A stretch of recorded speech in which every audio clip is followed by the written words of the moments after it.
साथियों, मैं जीवन प्रजापति स्वागत करता हूं आपका अपने स्टडी चैनल माँ भारती क्लासेस पर। देखिए, अभी जो हमारा इतिहास का जो पाठ चल रहा है वो चल रहा है हमारा मौर्य वंश। ठीक है, मौर्य वंश के बारे में हमने पहले ही 2 क्लास हमारी हो चुकी हैं। पहली क्लास में हमने उसकी स्थापना के बारे में पढ़ा था। ठीक, किस तरीके से उसकी स्थापना हुई है, किन किन ग्रंथों से मौर्य वंश के बारे में हमें जानकारी मिलती है, ये सारी चीजें हमने पहली क्लास में कवर की थी। दूसरी क्लास में क्या क्या था, चंद्रगुप्त मौर्य के बारे में हमने कवर कर लिया था। ठीक, आज है हमारी इसकी तीसरी क्लास, जिसमें हम पढ़ेंगे किसके, सम्राट अशोक के बारे में। ठीक है, तो किसके बारे में पढ़ेंगे आज हम, सम्राट अशोक के बारे में पढ़ेंगे।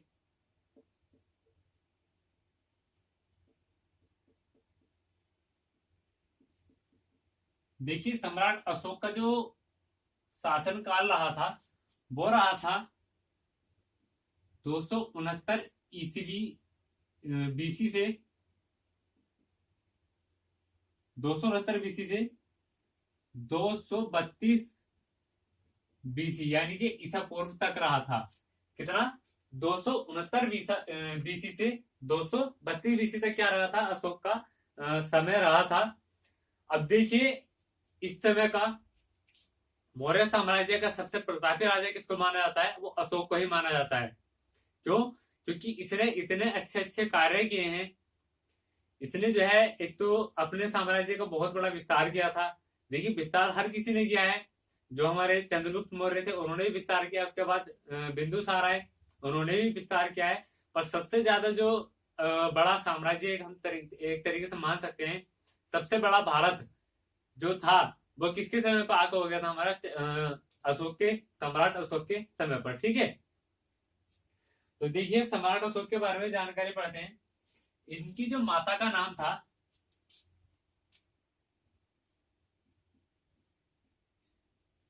देखिए पिता का नाम तो हमें पता ही है,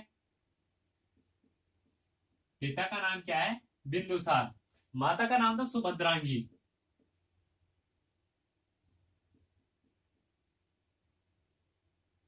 अशोक की माता का नाम क्या था, सुभद्रांगी था। ठीक है, अब कहा जाता है कि अशोक ने जो है अपने पिता की यानी कि बिंदुसार की इच्छा के विरुद्ध जो है शासन ग्रहण किया था। ठीक है, और भी बातें हमें सुनने के लिए मिलती है कि इसने जो है अपने कुछ भाइयों का कत्ल किया था, भाइयों को मारने के बाद इसने अपना सिंहासन ग्रहण किया था। तो देखिए, जानकारी लेते हैं क्या क्या क्या हुआ था एक्चुअल में, क्या नहीं हुआ था, तो उसके बारे में क्या कहते हैं, अब जानकारी लेते हैं हम।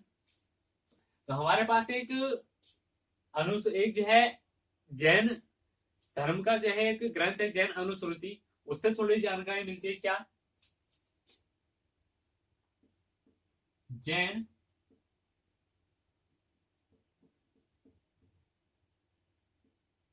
अनुश्रुति से हमें जानकारी मिलती है कि अशोक ने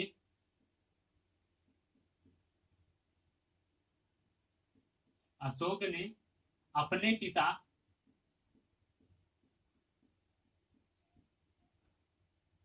बिंदुसार, अशोक ने अपने पिता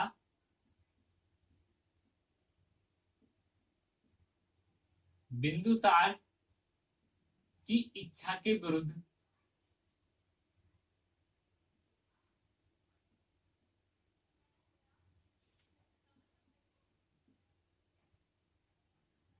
शासन ग्रहण किया।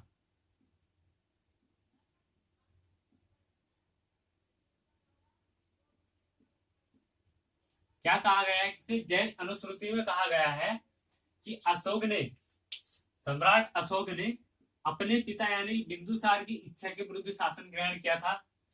बिंदुसार की इच्छा ये नहीं थी कि अशोक वहां का राजा बने, मौर्य वंश का अगला जो उसका उत्तराधिकारी अशोक बने, वो किसी और को बनाना चाहता था। पर क्या हुआ, इस सत्ता का लोभ हर किसी को होता है। ठीक है, तो इसलिए क्या हुआ, अशोक ने क्या किया, अपने पिता की इच्छा के विरुद्ध क्या किया, शासन ग्रहण किया था। अब आगे एक और जो हमारे पास ग्रंथ आता है, सिंगली अनुश्रुति, अगला ग्रंथ आता है सिंगली अनुश्रुति। इससे हमें क्या जानकारी मिलती है, इससे हमें जानकारी मिलती है कि इसने अपने 99 भाइयों का क्या किया था, कत्ल किया था, या फिर उनको मार करके क्या किया था, इसने शासन ग्रहण किया था। अनुश्रुति के अनुसार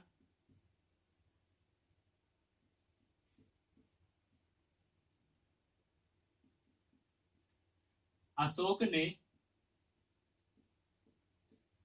अपने 99 भाइयों की हत्या करके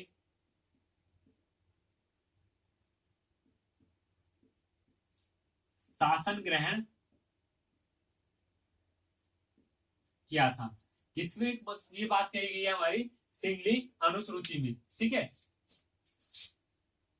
किस अनुश्रुति में बात कही गई है?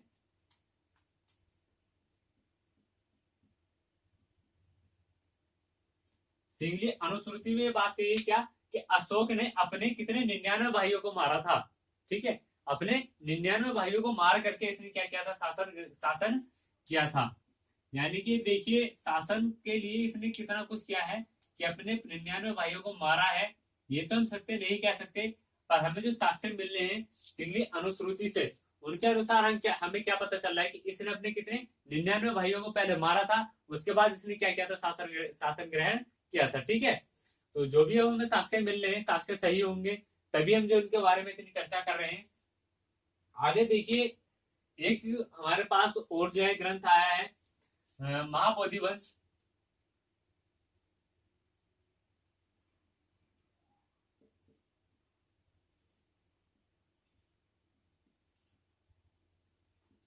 अगला ग्रंथ है महाबोधि ग्रंथ। कौन सा ग्रंथ है अगला? महाबोधि ग्रंथ। इसके अनुसार क्या क्या जानकारी मिलती है? इसके अनुसार हमें जानकारी ये मिलती है कि अशोक ने अपने 99 भाइयों का कत्ल किया था, इसलिए क्योंकि देखिए जो हमारा बिंदुसार का समय था, सॉरी पहले हम इसी को पढ़ लेते हैं। क्या है? महाबोधि ग्रंथ के अनुसार अशोक ने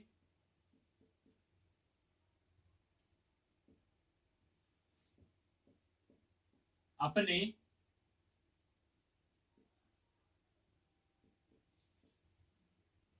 भाइयों की हत्या की,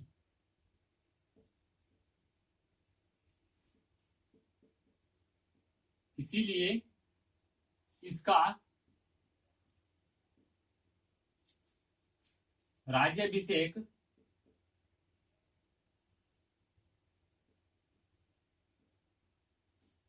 269 ईसा पूर्व यानी के 269 बीसी को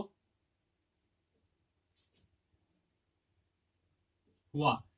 क्या है कि जो बिंदुसार का समय था, बिंदुसार की मृत्यु कब हो जाती है? 273 ईस्वी में, ठीक है। बिंदुसार की मृत्यु हो जाती है हमारी 273 ईस्वी में। अब 273 से लेकर 269 में हमारा जो है किसको मौर्य वंश को नया राजा मिलता है। उस बीच में क्या हुआ था? पिछले पूरे 4 सालों में क्या हुआ है? उन 4 सालों में क्या हुआ है कि इन सारे भाइयों में क्या चला? आपसी युद्ध चला है सत्ता प्राप्ति के लिए, ठीक है।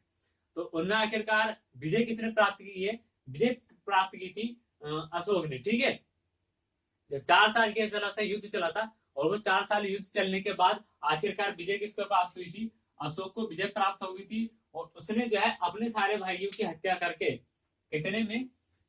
269 ईस्वी में क्या किया था? अपना 269 ईसा पूर्व में अपना राज्याभिषेक करवाया था, ठीक है। 269 ईस्वी से अपना राज्याभिषेक करवाया था। और आगे एक जानकारी मिलती है, देखिए कोई भी था, राजा का पुत्र था, ठीक है। तो ये तो है कि राज्य से वंचित नहीं रह सकता, राज्य से संबंधित कुछ ना कुछ काम होगा। अब देखिए राजा कब बना है? 269 ईस्वी बना है। इससे पहले हमने क्या पढ़ा था बिंदुसार के समय पे कि जब तक्षशिला में 2 बार क्या होता? विद्रोह हुआ था। तो दोनों बार क्या है? बिंदुसार ने 2 व्यक्तियों को भेजा था। एक बार किसको भेजा था?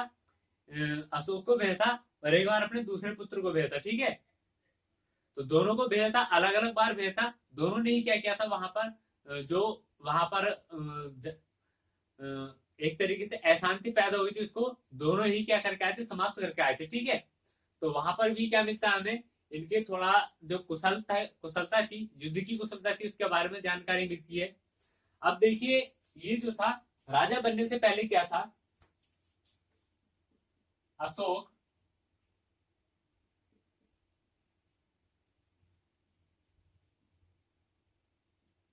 राजा बनने से पहले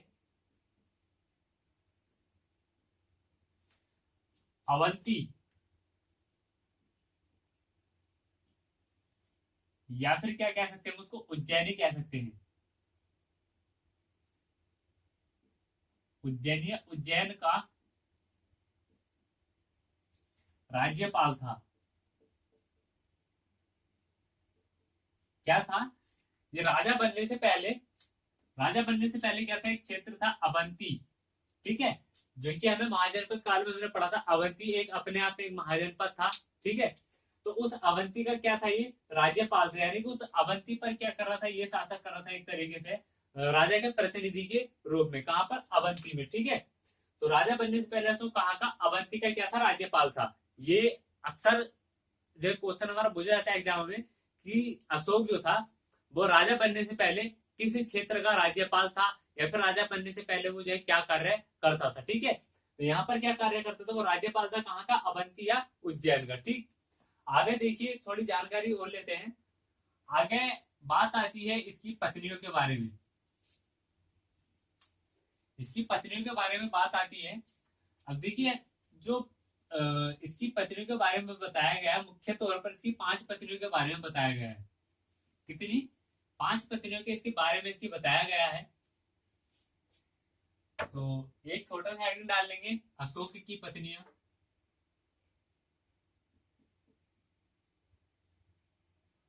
अशोक की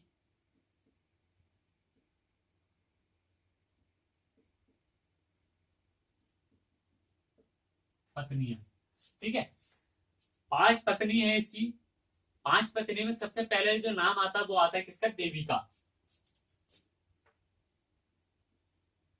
सबसे पहली पत्नी थी इसकी देवी, ठीक है। देवी सबसे पहली पत्नी थी। इसकी जो जानकारी मिलती है देवी के बारे में, वो मिलती है हमें सिंगली अनुश्रुति से। सिंगली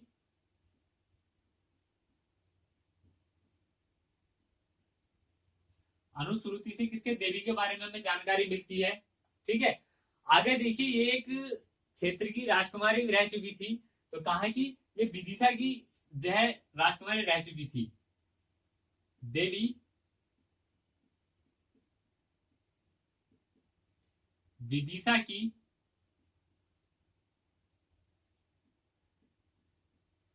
राजकुमारी थी। कहा की? विदिशा की राजकुमारी थी देवी। अब देखिए, यहां से इस देवी जो इसकी पत्नी थी, इससे जो 2 संतानों की प्राप्ति हुई थी इसे, एक पुत्र की और एक पुत्री की, ठीक है। तो जो देवी की जो 2 संतान थी, कौन कौन सी थी? पुत्र और पुत्री।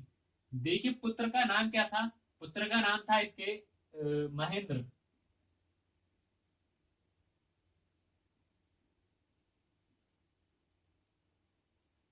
पुत्र का नाम था महेंद्र और पुत्री का नाम क्या था? संघमित्रा। संघमित्रा जो था इसकी पुत्री का नाम था। देखिए, इस नाम को, संघमित्रा को बहुत अच्छी तरीके से देख लीजिएगा, क्योंकि अभी आगे चल के अशोक की एक पत्नी का नाम भी हमें देखने के लिए मिलेगा, असंघमित्रा। ये संघमित्रा है वो हमें देखने के लिए मिलेगा, असंघमित्रा, ठीक है। तो ये तो बात रही इसकी पहली पत्नी के बारे में। अब देखिए, दूसरी पत्नी के बारे में देखते हैं। दूसरी पत्नी का नाम था इसकी तिस परीक्षिता। क्या? तिस परीक्षिता। इसकी दूसरी पत्नी का नाम था तिस परीक्षिता।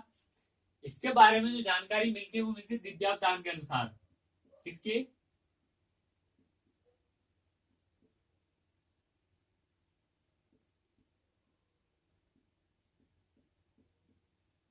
दिव्यावतान के अनुसार किसके बारे में जानकारी मिलती है? तिस परीक्षिता जो इसकी दूसरी पत्नी थी, उसके बारे में जानकारी मिलती है। अगला जो तीसरा नंबर आता है वो आता है पद्मावती का। किसका? पद्मावती। देखिए, जो तीसरी पत्नी के बारे में हमें वर्णन मिलता है वो मिलता है पद्मावती के बारे में। और इनका भी एक पुत्र था इनका कुणाल। पुत्र का नाम क्या है? जो पद्मावती से पुत्र इनको प्राप्त हुआ था उसका नाम था कुणाल। ठीक है। अगला जो नंबर 4 पे आता है, चौथे नंबर पे जो नाम मिलता है वो मिलता है हमें असंघमित्रा का। अभी जिसके बारे में मैंने बताया था, संघमित्रा इनकी पुत्री का नाम, तो असंघमित्रा इनकी पत्नी का नाम है, ठीक है। तो जो नंबर 4 पे आती है वो आती है असंघमित्रा।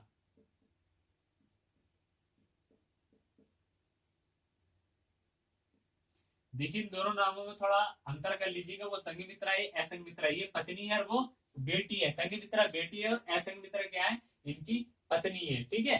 तो ये अंतर थोड़ा स्पष्ट करके चलिएगा। इनके बारे में कहा जाता है कि इनकी कोई भी संतान नहीं थी, ये निसंतान थी, इनकी कोई भी संतान नहीं थी। और जो नंबर 5 पे नाम आता है, नंबर 5 पे जो जिक्र होता है वो होता है कारोबाकी का। किसका?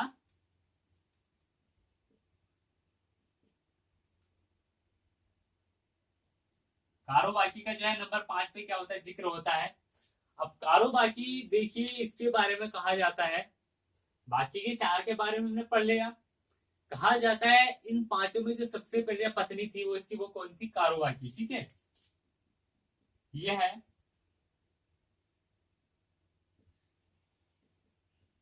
सबसे प्रिय पत्नी थी किसकी, अशोक की, जिसका कि इसके अभिलेखों में भी जिक्र किया गया है, ठीक है। जिसका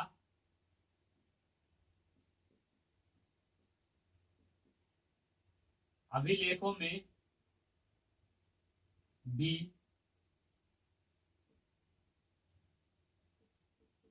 वर्णन किया गया है। किसका वर्णन किया गया है अभिलेखों में, कारोबाकी का। कारोबाकी का वर्णन किया गया है अभिलेखों में, और इसके लिए एक अभिलेख भी लिखा गया है। कारोबाकी के लिए एक अभिलेख लिखा गया है। उस अभिलेख को जो कहते हैं हम, वो कहते हैं रानी का अभिलेख,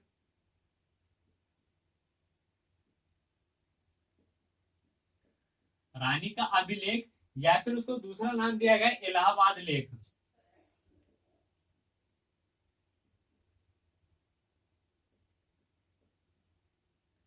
क्या है, रानी का अभिलेख बोलते हैं उसको, या फिर क्या बोलते हैं, इलाहाबाद लेख। देखिए इनका एक पुत्र था, कारोबाकी की से जो है एक पुत्र हुआ था, उस पुत्र का नाम था तीवर। पुत्र का नाम क्या था, तीवर था, जो कि कारोबाकी से हुआ था। तो देखिए पहली पत्नी जो थी वो कौन थी, देवी थी, जिसकी की हमें जानकारी किससे मिलती है, सिंगली अनुश्रुति से मिलती है। और देवी कहाँ की राजकुमारी थी, विदिशा की राजकुमारी थी देवी। इनसे जो है एक पुत्र एक पुत्री हुई थी। पुत्र का नाम था महेंद्र और पुत्री का नाम था संघमित्रा, ठीक है। ये दोनों नाम जो है भी हमें आगे चल के भी सुनने के लिए मिलेंगे।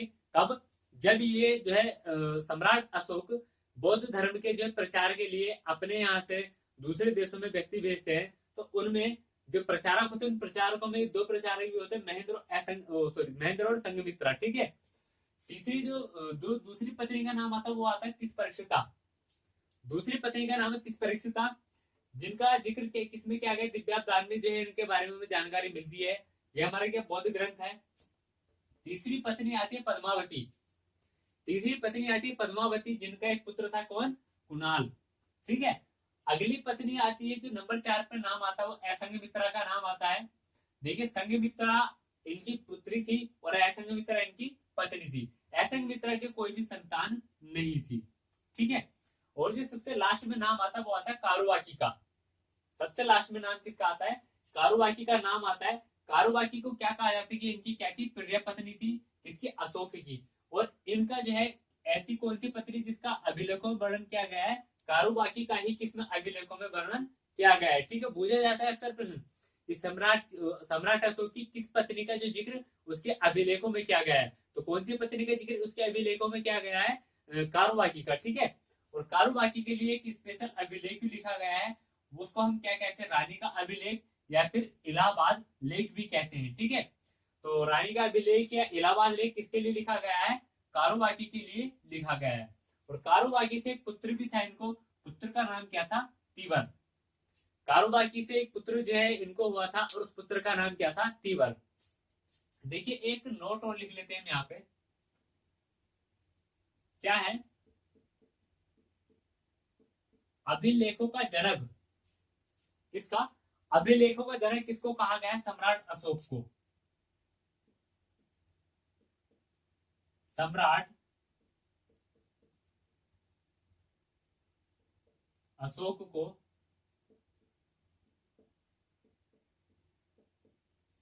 अभिलेखों का जनक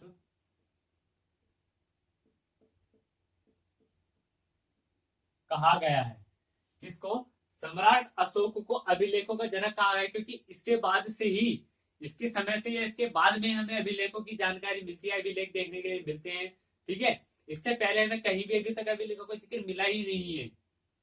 ठीक है, तो इसीलिए अभिलेखों का जनक किसको कहा गया है? अशोक को ही क्या कहा गया? अभिलेखों का जनक कहा गया है। ठीक है, आगे देखते हैं। देखिए ये तो रही इनकी पांच पत्नी के बारे में बात, और एक बात कहती कि सम्राट अशोक को ही किसका अभिलेखों का जनक कहा जाता है, क्योंकि जो अभिलेखों को लिखने की जो एक तरीके से शुरुआत थी वो किसने की थी? अशोक ने ही की थी। इससे पहले अशोक के समय से पहले कोई भी अभिलेख नहीं लिखे गए थे, और ना ही अभिलेखों के बारे में जानकारी हमें मिलती है।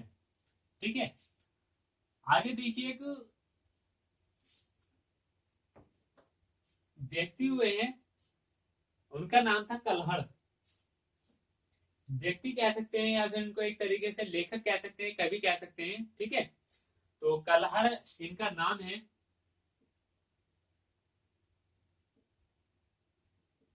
पुस्तक है इनकी राज तरंगिणी।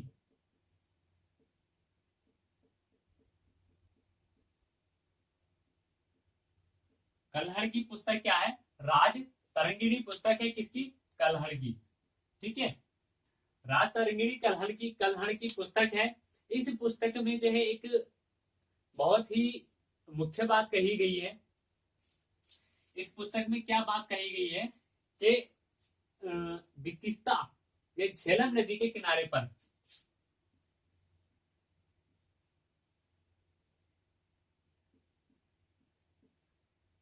बितिस्ता या झेलम नदी के किनारे पर सम्राट अशोक ने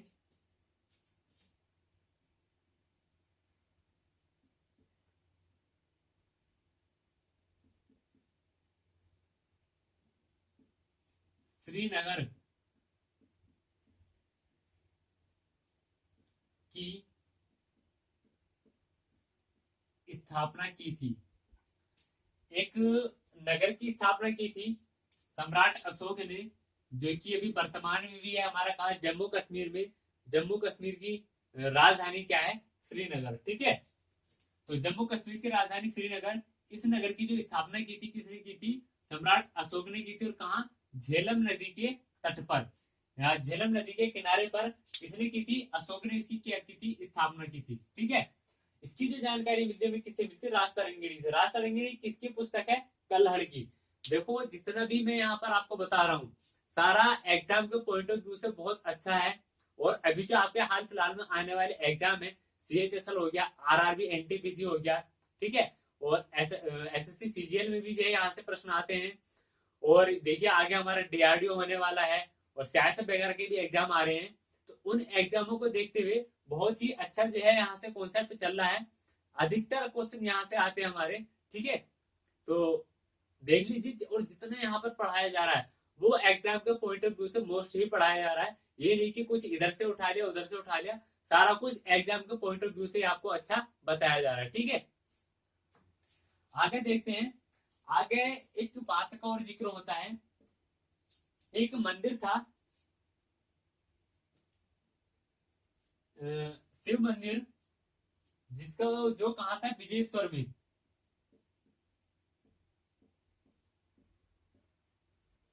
विजयेश्वर के शिव मंदिर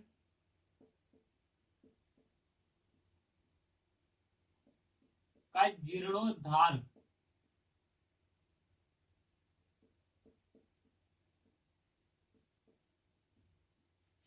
कहा कि विजयेश्वर के शिव मंदिर का जीर्णोद्धार किसने? अशोक ने करवाया था।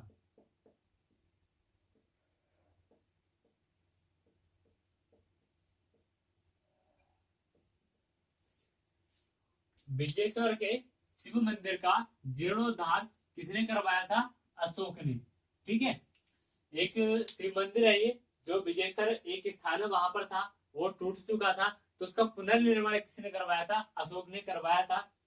आगे देखिए क्या है कि अशोक जो है अपने क्या कह सकते हैं कि जब से उसने राज्याभिषेक संभाला था, ठीक है, अपने राज्याभिषेक संभालने के 7वें वर्ष में अशोक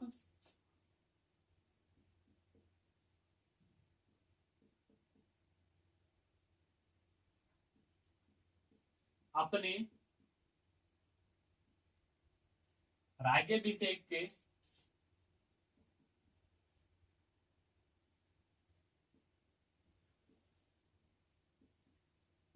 7वें वर्ष में कश्मीर और खेतान की क्या क्या करता है? यात्रा करता है। कश्मीर में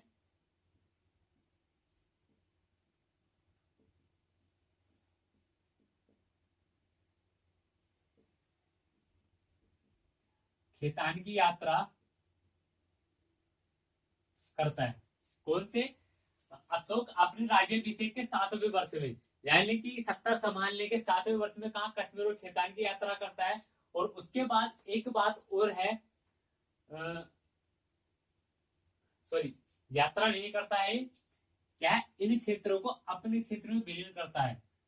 अशोक अपने राज्याभिषेक के 7वें वर्ष में कश्मीर में खेतान को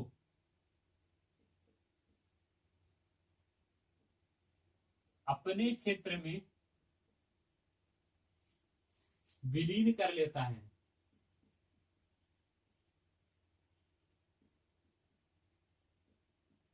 देखिए यात्रा जो करता है, यात्रा करता है वो जहां पर महात्मा बुद्ध का जन्म हुआ था वहां की यात्रा करता है।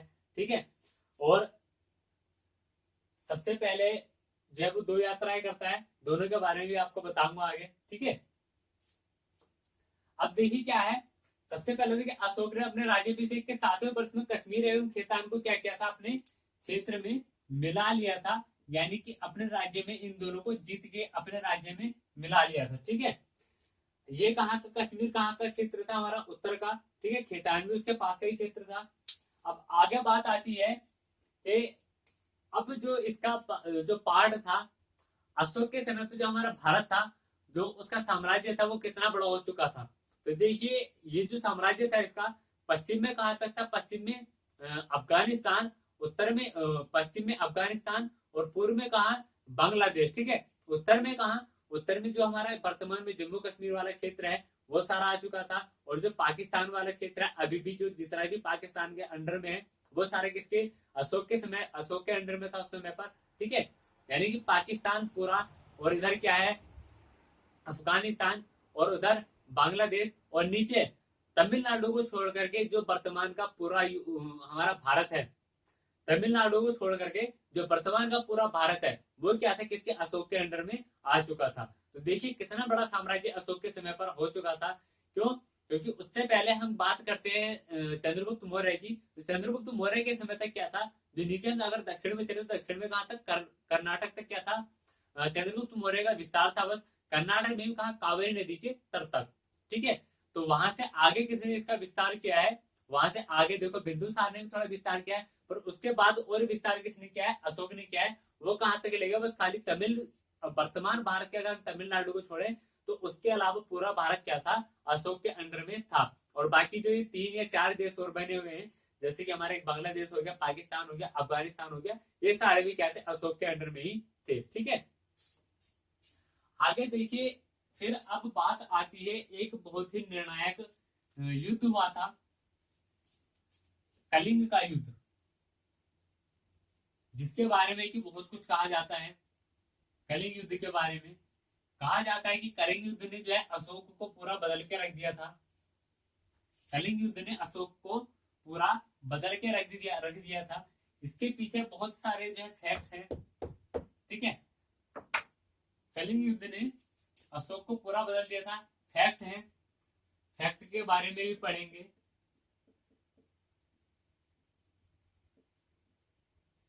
हेडिंग डालेंगे हम कलिंग युद्ध। देखिए कलिंग युद्ध के बारे में क्या फैक्ट हमें मिलते हैं। सबसे पहली बात, कलिंग जो था एक अशोक के साम्राज्य में नहीं था, अशोक इसको जीतता है। अब बात कही जाती सुनने के लिए मिलती है कि जिस समय पर कलिंग पर अशोक ने विजय प्राप्त की थी, उस समय पर इतना जो है रक्त बहा था, इतने सैनिक मरे थे कि ये लगा लीजिए वहां पर जो भूमि थी वो रक्त से लाल हो चुकी थी। क्या थी? भूमि रक्त से लाल हो चुकी थी, इतना वहां पर रक्तचाप हुआ था, इतने सैनिक मरे थे। अशोक जब इधर से जा रहा था तो लड़ते हुए आगे था, उसको कुछ पता नहीं था कितनी सेना मेरी मर रही है, कितनी सेना जो कलिंग की है वो मर रही है। कलिंग का क्षेत्र उस समय तक किसी और के अंडर में था, पर क्या था उसके बाद वो अशोक ने जीत लिया था कलिंग युद्ध में, तो वो उसके अंडर में आ चुका था। जब अशोक आगे लड़ता चला रहा है, पीछे को उसे कुछ पता नहीं, जब वो कलिंग विजय करके वापस आ रहा था तब उसने देखा कि यार कितनी सेना यहाँ पर मरी हुई है। उसका मन में जो है एक तरीके से हृदय में उसके इस तरह के विचार उत्पन्न हुए कि यार मैंने कहीं ना कहीं कुछ गलत किया है, ठीक है। उस समय उसके साथ एक व्यक्ति और था, उस समय पर उसके साथ एक व्यक्ति था, उस व्यक्ति का नाम था मोगालीपुत्तिस। कौन था मोगालीपुत्तिस? जो कि क्या था, अशोक के समय पर था, कलिंग युद्ध के समय जब कलिंग विजय करके अशोक लौट रहा था, मोगालीपुत्तिस उसके साथ था। तो मोगालीपुत्तिस से वो कहता है कि कहीं ना कहीं मैंने गलती की है और मैं इसका पछतावा करना चाहता हूँ। तब मोगालीपुत्तिस को बोलते हैं कि राजन, आप इस तरीके से तो पछतावा नहीं कर सकते, पर आपके लिए एक मार्ग है। मार्ग क्या है कि आप ये मारकाट वाली जो अपनी प्रवृत्ति है इसको छोड़ दीजिए और राजपाट कीजिए, अच्छे से कीजिए और जनता की अपनी प्रजा का भला कीजिए और बौद्ध धर्म को अपना लीजिए, ठीक है। तो बौद्ध धर्म को अपनाने के लिए कहता है मोगालीपुत्तिस कहता है, और कलिंग युद्ध के बाद ही क्या है, जो सम्राट अशोक है वो बौद्ध धर्म को अपनाते हैं, ठीक है। तो कलिंग युद्ध क्या हुआ था, इसकी तरीके सबसे पहले तो इसकी कलिंग की राजधानी के बारे में लिख रहे थे। कलिंग की जो राजधानी थी वो है तोसली।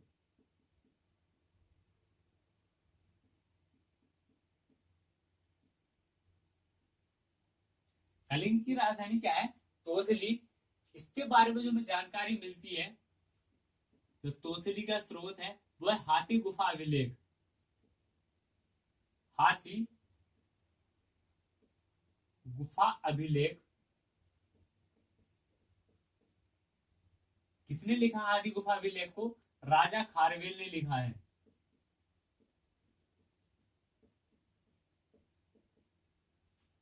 हाथी गुफा अभिलेख को किसने लिखा है? राजा खारवेल ने लिखा है हाथी गुफा अभिलेख को, ठीक है। देखिए इसने जो यहाँ पर आक्रमण किया था, अशोक ने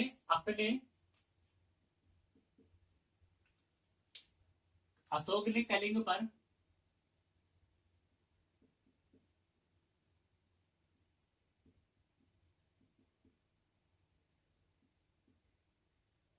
आक्रमण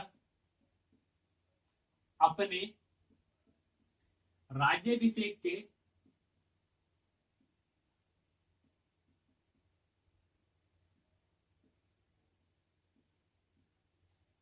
8वें वर्ष में क्या था?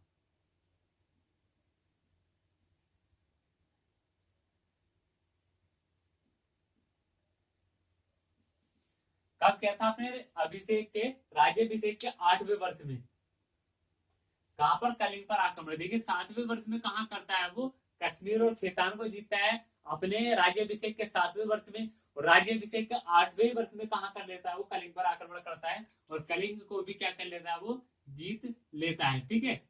अब देखिए कलिंग में इतना बड़ा नरसंहार हुआ है, इतने ज्यादा सैनिक मरे हैं, इतना बड़ा रक्तचाप हुआ है, उसको देख करके इसका मन कहीं ना कहीं जो दुखी होता है, सोचता है कि यार मैंने इतना बड़ा जो है इतने निर्दोष लोग जो है मेरे वजह से मरे हैं, ठीक है। तो उसका पश्चाताप करने के लिए बोलता है। पश्चाताप उसका क्या है, इस तरीके से हो नहीं पाता है। मोगालीपुत्तिस इसके साथ थे, वो उसको जो है सुझाव देते हैं कि राजन आप अपनी प्रजा की सेवा कीजिए और बौद्ध धर्म को अपना लीजिए और यहाँ पर क्या है आपको शांति मिलेगी, ठीक है। तो राजा क्या करता है, अशोक क्या करता है, वहीं से क्या करता है, अपनी जो प्रवृत्ति थी इसकी मारकाट वाली या फिर युद्ध करने वाली, उसको त्याग देता है। बस जनता की सेवा करता है और बौद्ध धर्म को अपना लेता है, फिर क्या बौद्ध धर्म में ही वो लग जाता है। ठीक है, आगे देखिए, जो कलिंग युद्ध के बारे में हमें अधिक जानकारी मिलती है, वो मिलती है अशोक के 13वें शिलालेख से।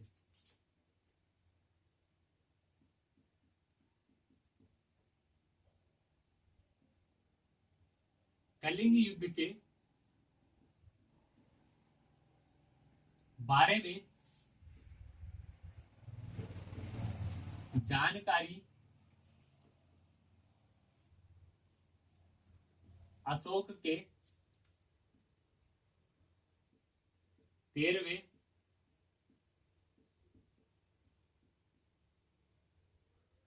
शिलालेख से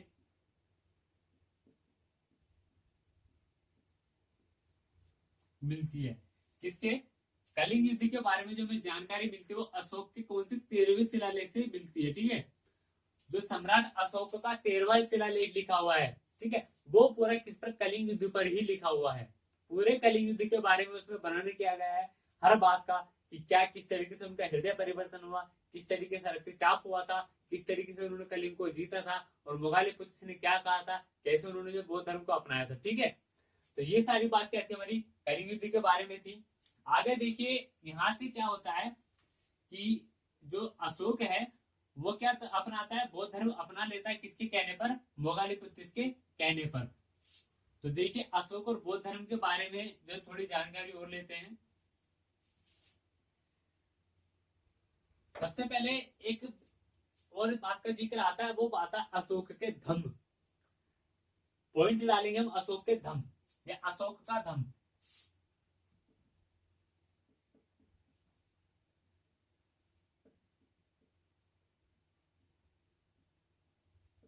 अशोक का धम्म,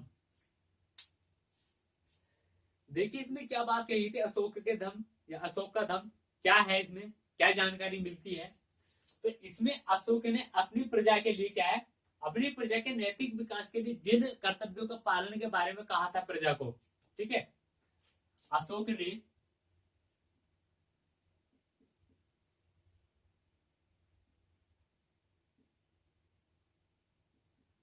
प्रजा के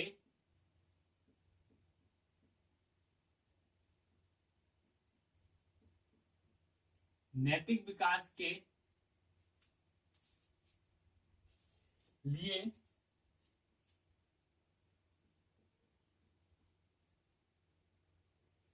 जिन विचारों को अपनाने के लिए बोला था,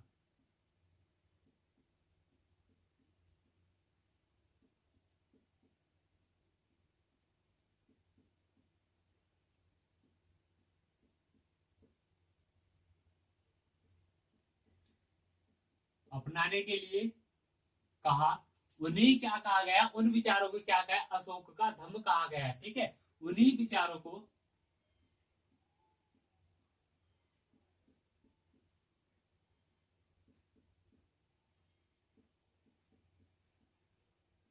अशोक का धम्म कहा गया है। तो देखिए क्या है, प्रजा के नैतिक विकास के बारे में जो बात कही, ये जो विचार उसने कहे अपनाने के लिए, उन्हीं को क्या कहा? अशोक का धम्म कहा गया। यानी कि जो अशोक के धम्म की व्याख्या है या अशोक का धम्म है, वो क्या है कि अशोक अपने प्रजा के बारे में कुछ विचार रखता है, उसके पालन के लिए, उसको अच्छा कुछ जो है रख रखाव के लिए। तो वो सारे क्या है? हमारे अशोक के धम्म कहलाए हैं, जो भी बात उसने प्रजा के जो हित में कही थी। ठीक है, इनके बारे में जो हमें अधिक जानकारी मिलती है वो मिलती है 7वें शिलालेख में। अशोक के या फिर धम्म के बारे में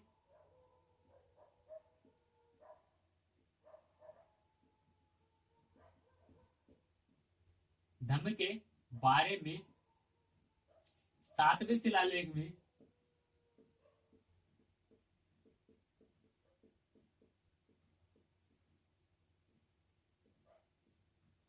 संपूर्ण जानकारी मिलती है, पूर्ण जानकारी मिलती है।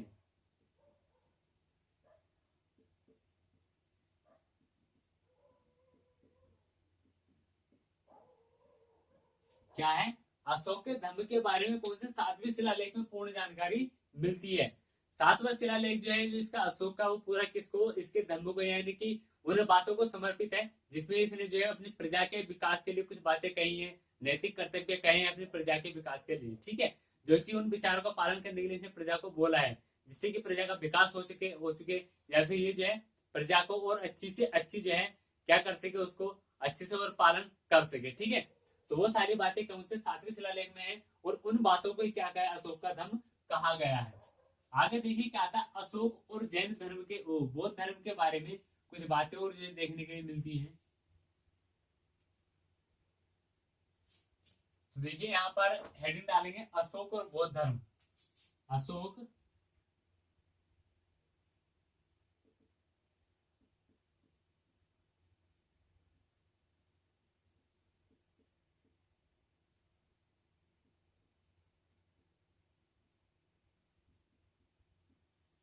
व बौद्ध धर्म। देखिए अशोक जो बौद्ध धर्म स्वीकार करता है वो किसके कहने पर करता है, मोगालीपुत्र के कहने पर, ठीक है। तो अशोक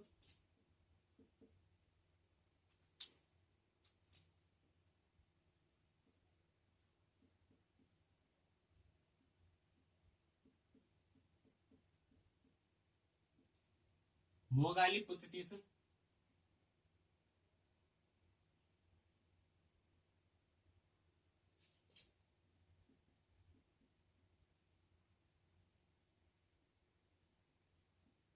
के कहने पर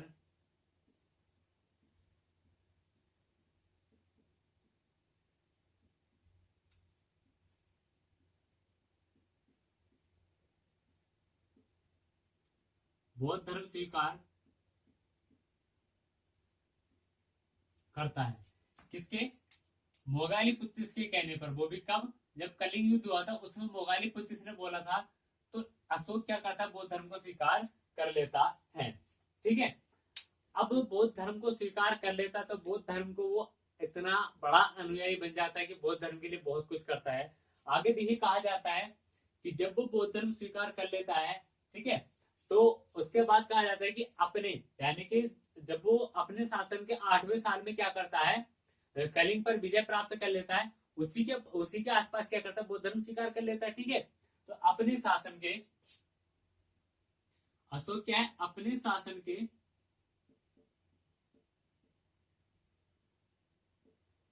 अपने शासन के 10वें वर्ष में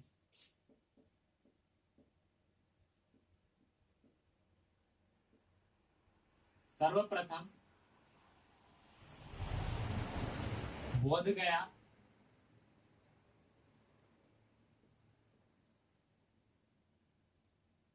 तथा अपने शासन के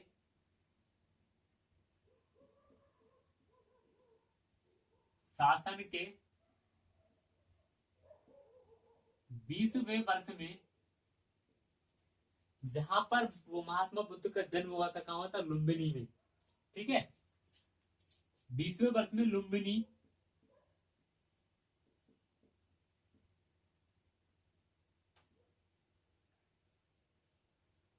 की यात्रा करता है।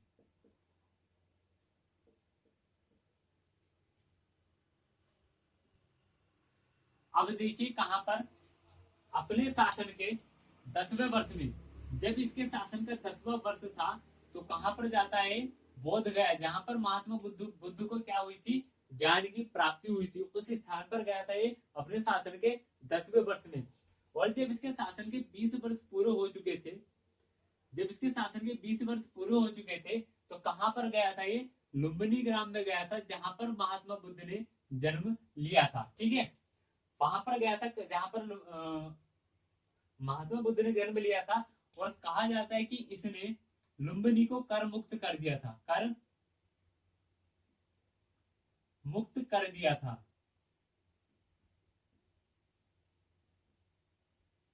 अशोक ने लुम्बिनी को क्या कर दिया था, कर मुक्त कर दिया था, ठीक है।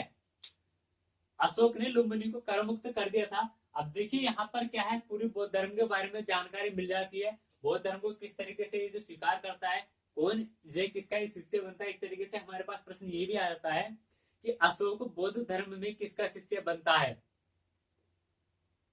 या फिर बौद्ध धर्म में अशोक के गुरु कौन थे, तो कौन थे, मोगालीपुत्तिस, क्योंकि यही क्या है उसको बौद्ध धर्म का अनुयायी बनाते हैं। कौन, मोगालीपुत्तिस ही अशोक को बौद्ध धर्म का अनुयायी बनाते हैं।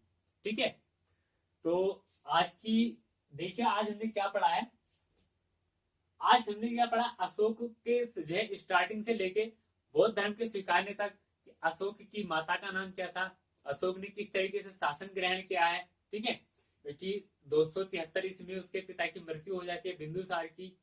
उसके बाद 269 ईस्वी में क्या करता है, वो शासन ग्रहण करता है बीसी में 269 बीसी में। बीच में 4 साल तक जो है शासन पर गैप रहा है, गद्दी पर कोई नहीं बैठा है। वो गैप किस वजह से रहा था उसके बारे में हमने आज पढ़ा है। आगे क्या पढ़ा है, अशोक एक नगर की, इसकी 5 पत्नियां थी, 5 पत्नियों के बारे में पढ़ा है। अशोक एक नगर की भी स्थापना करता है, श्रीनगर की, जो विदिशा है झेलम नदी के किनारे पर करता है। ठीक है, जानकारी किससे मिलती है, कल्हड़ एक ऋषि हुए हैं, या फिर जो है क्या कह सकते हैं एक लेखक हुए हैं, उनकी पुस्तक है राजतरंगिणी, जिससे कि हम इसके बारे में जानकारी मिलती है। ठीक है, और आगे हमने क्या पढ़ा कि वो अपने शासन के 7वें वर्ष में कश्मीर या खेतान, कश्मीर और खेतान पर विजय प्राप्त करता है और उसको भी क्या करता है अपने क्षेत्र में मिला लेता है। उसके बाद आता है हमारा कलिंग युद्ध। कलिंग युद्ध वो जब अपने शासन के उसके शासन को 8वां वर्ष होता है तब वो कलिंग युद्ध लड़ता है। कलिंग युद्ध एक बहुत ही निर्णायक युद्ध होता है अशोक के जीवन काल से संबंधित, क्योंकि वो पूरे इसके जीवन को पलट के रख देता है। कलिंग युद्ध में इतना भीषण जो है क्या हुआ था, रक्तचाप हुआ था, या फिर क्या कह सकते इतनी भीषण जो है युद्ध हुआ था। उसमें सैनिक इतने मरे थे कि वहां की भूमि बिल्कुल लाल हो चुकी थी, और उस भूमि को देखकर, उस रक्तचाप को देखकर अशोक का हृदय क्या परिवर्तित हो चुका था। वहां से क्या करता है वो अपना जो युद्ध की रणनीति को छोड़ता है, बस वहां से क्या करता है अपनी प्रजा के लिए करता है, प्रजा को अच्छे से जो है पालता है और उसके लिए जो है अच्छे अच्छे कार्य करता है, और उसके बाद क्या करता है वो धर्म को अपने अपना लेता है। ठीक, अशोक के धर्म के बारे में हमने पढ़ा है। धर्म क्या थे, जो भी उसने अपनी प्रजा के बारे में, प्रजा के नैतिक विकास के बारे में विचारों को रखा है या पालन करने के लिए कहा है, उन्हीं को क्या कहा है, अशोक का धर्म कहा गया। और इसके बारे में जो हमें जानकारी मिलती है, अधिक जानकारी वो कौन से शिलालेख में मिलती है, 7वें शिलालेख में। ठीक, उसके बाद बौद्ध धर्म किस तरीके से अपनाता है, बौद्ध धर्म जो अपनाता है वो मोगालीपुत्तिस के कहने पर अपनाता है। ठीक, बौद्ध धर्म अपनाने के बाद जब इसके शासन के 10 वर्ष पूर्व हो जाते हैं तो क्या करता है, बौद्ध गया की यात्रा करता है जहां पर महात्मा बुद्ध को ज्ञान की प्राप्ति हुई थी। उसके बाद 20 में जब इसके शासन को 20 वर्ष पूर्व हो जाते हैं तो लुम्बिनी की यात्रा करता है जहां पर महात्मा बुद्ध का जन्म हुआ था। ठीक है, तो आज हमने जितने पढ़ा वो सारा हमारा रिकैप हो चुका है। अब आज हम अपनी आज की क्लास यही समाप्त करते हैं। मिलते हैं अगली क्लास में, तब तक के लिए जय हिंद।